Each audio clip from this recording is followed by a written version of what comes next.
Hello and welcome to the Pattern Disruption Lab.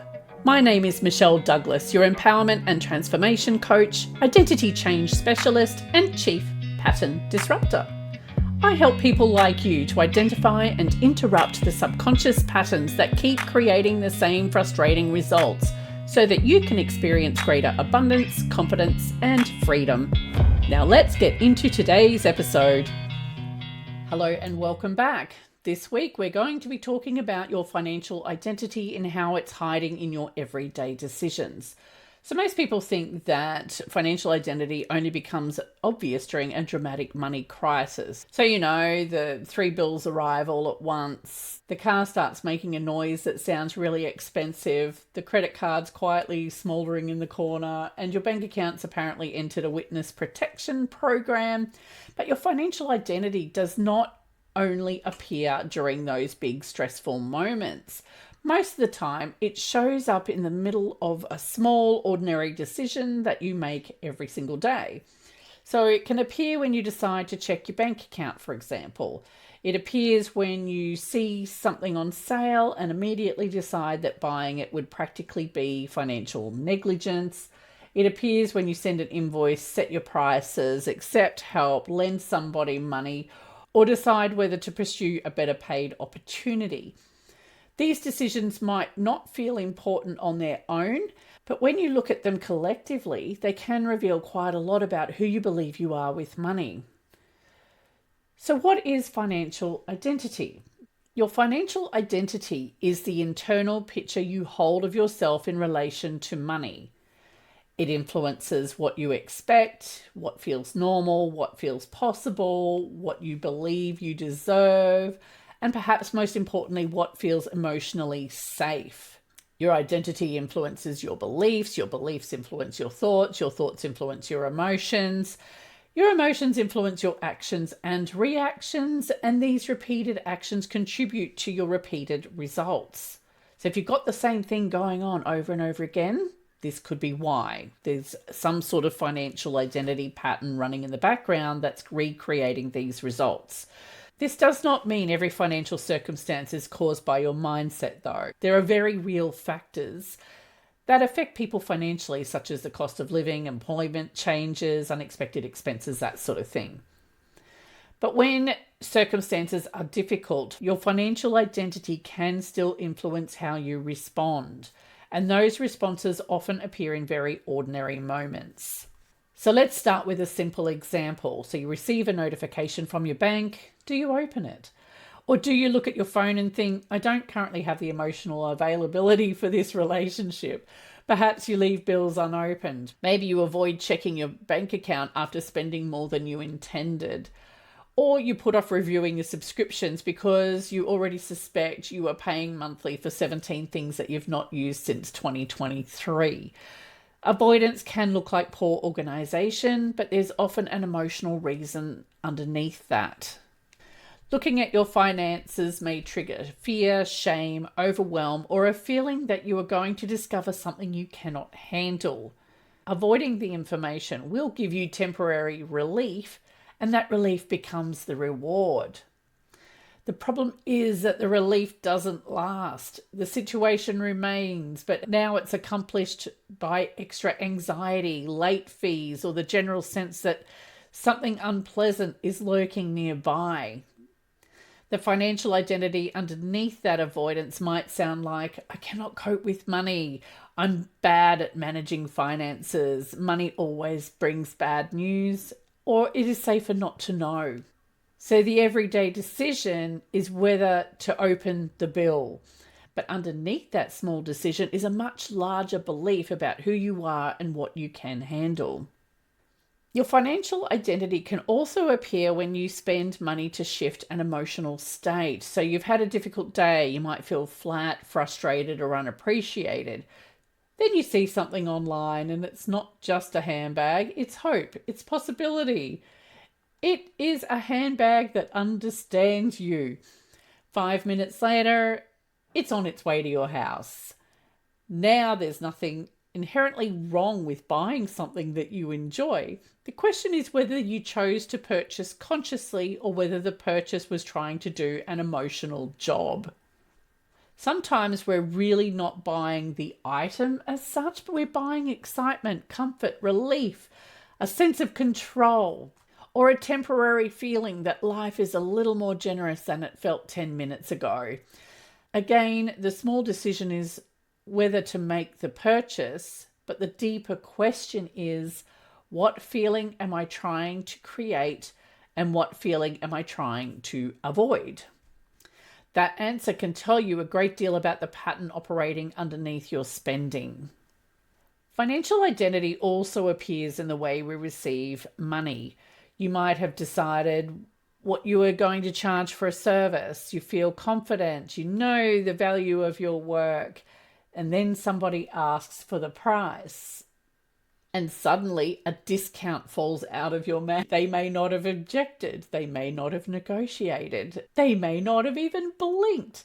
But here you are reducing the price and throwing in 3 extras because apparently your nervous system has opened a clearance sale without your consent, or without your conscious consent anyway. So the everyday decision may be the amount you quote, but underneath that, the belief such as people will reject me if I ask for more. I need to prove my value before I can receive. Being liked is safer than being properly paid. If I charge more, people will expect more and I may not be able to deliver, that sort of thing. And financial identity does not only affect what you spend, it affects what you are willing to ask for, accept, and keep. Another ordinary moment that reveals your financial identity is what happens when you receive unexpected money. So perhaps you received a bonus, a refund, a larger payment than expected. Do you allow it to stay in your account, or does your brain immediately start assigning it jobs? You could buy this, pay for that, help this person, upgrade something, reward yourself. And within a few days, the money's disappeared so thoroughly that investigators may need to be called. Sometimes this is practical. The money genuinely needs to cover expenses. But other times, holding money feels uncomfortable. If your financial identity is built around urgency, struggle, or money never lasting, having money available can feel unfamiliar and unsafe. So you may say you want savings, but when money sits untouched, a part of you becomes restless. It feels as though you should do something with it straight away. The ordinary decision is whether to leave the money alone, but the deeper identity might be, money doesn't stay with me. There's always something waiting to take it. I'm not someone who has money available. And this is why receiving money and feeling safe enough to keep it are 2 very different skills. Your financial identity can also appear in your relationships. So someone suggests an expensive outing, a family member asks to borrow money, a friend expects you to split a cost that you did not agree to. You say yes before checking whether it works for you or not. Sometimes you say yes because you're just plain generous, but sometimes you say yes because saying no feels threatening. You might worry that people will think you are struggling. You may not want to disappoint anyone. You may have built part of your identity around being the provider, the rescuer, or the person who always manages.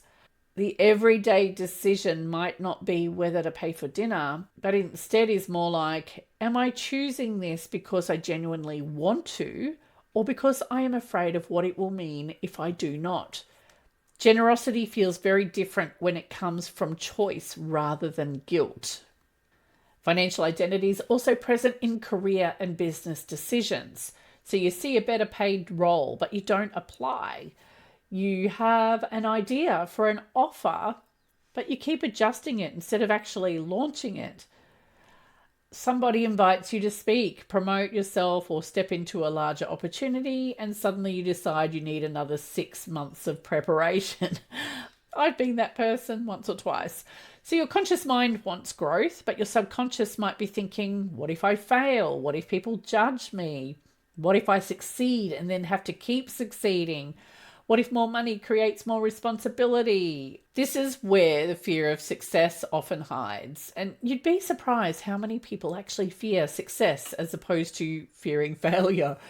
And it's not always a fear of having money. It's a fear of visibility, pressure, expectations, having to trust yourself at a new level.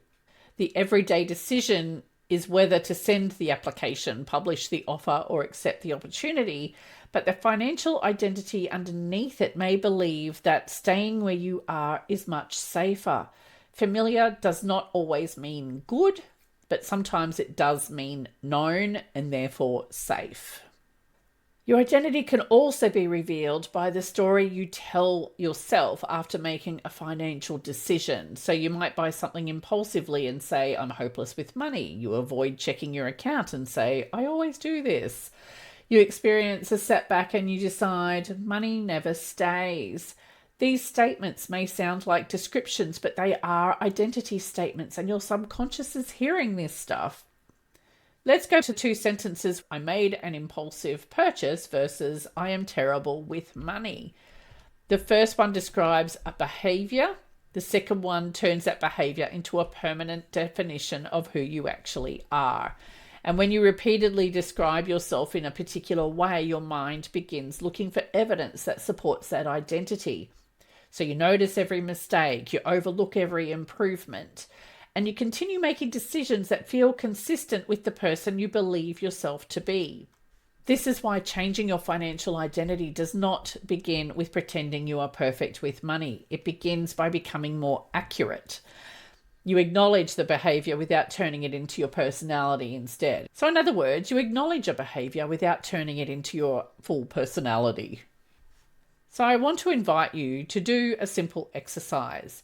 Think about one small money decision you made during the last week. It could be a purchase, a bill you avoided, a price you quoted, an invoice you delayed, money you lent, an opportunity you ignored, or a conversation about money that you didn't want to have.